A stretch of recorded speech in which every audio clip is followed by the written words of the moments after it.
नमस्कार साथियों, आज मैं आपको बताने वाली हूँ कि यदि आप नौकरी पेशा हैं तो आपका इनकम टैक्स कटा हुआ है तो आपको इनकम टैक्स रिटर्न दाखिल करना अनिवार्य होता है। तो आयकर रिटर्न दाखिल करना अनिवार्य है।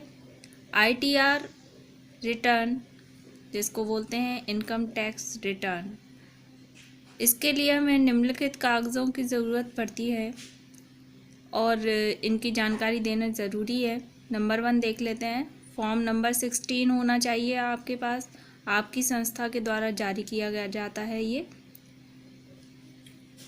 नंबर 2 पैन कार्ड, आपका पैन कार्ड का नंबर आपको मालूम होना चाहिए और आप ये सारी जानकारी एक कागज़ पर लिखकर आप अपने पास रख लें और जिससे भी आईटीआर दाखिल करवाएं उसको ये जानकारी हमें देनी पड़ती है। फिर नंबर 3 है आधार कार्ड और फिर नंबर 4 आता है saving, salary, bank passbook numbers. और यहाँ पर अगर आपके एक से ज़्यादा खाते हैं तो उन दोनों खातों की आपको डिटेल देनी होगी, तो आप इसका भी नंबर लिख कर के रख लें। फिर है दूसरा एनी अदर बैंक का डिटेल इफ़ अवेलेबल, और आपके पास अगर किसी दूसरे बैंक का खाते का जो डिटेल है या आपके मान लीजिए एक दूसरे बैंक में खाता खुला हुआ है और एक दूसरे बैंक में, तो उसकी भी जानकारी आपको यहाँ पर देनी पड़ेगी। और फिर है आपका परमानेंट मोबाइल नंबर, आपको परमानेंट मोबाइल नंबर आपको बताना पड़ेगा आपका क्या है। फिर आता है ईमेल आईडी, आपको अपनी ईमेल आईडी बतानी पड़ेगी यदि आपकी ईमेल आईडी है, वैसे अधिकतर सभी लोगों की होती है। फिर है cash credit in bank between 9 November to 31 दिसंबर।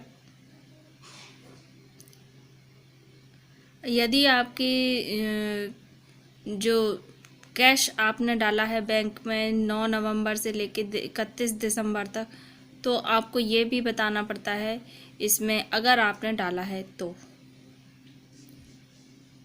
फिर आता है you gain interest other sources, अगर आपको दूसरे सोर्सेस से, दूसरे स्रोतों से आपको ब्याज मिला हुआ है तो आपको ये भी यहाँ पर जानकारी देनी पड़ेगी इसमें इनकम टैक्स रिटर्न दाखिल करते समय। फिर आता है सबसे आखिरी पॉइंट कि check link mobile to Aadhaar card for verification, और अपना जो आधार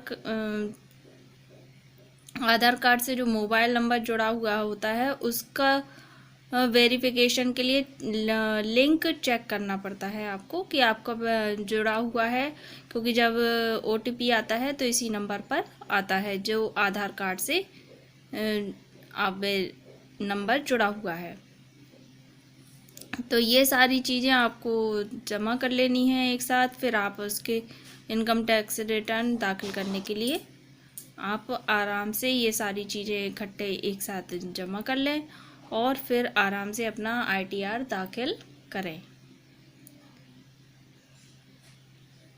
जानकारी उपयोगी लगी हो तो चैनल को सब्सक्राइब ज़रूर कर लें, वीडियो लाइक कर दें और शेयर भी कर दें ताकि अन्य लोगों को भी इसका लाभ मिल सके।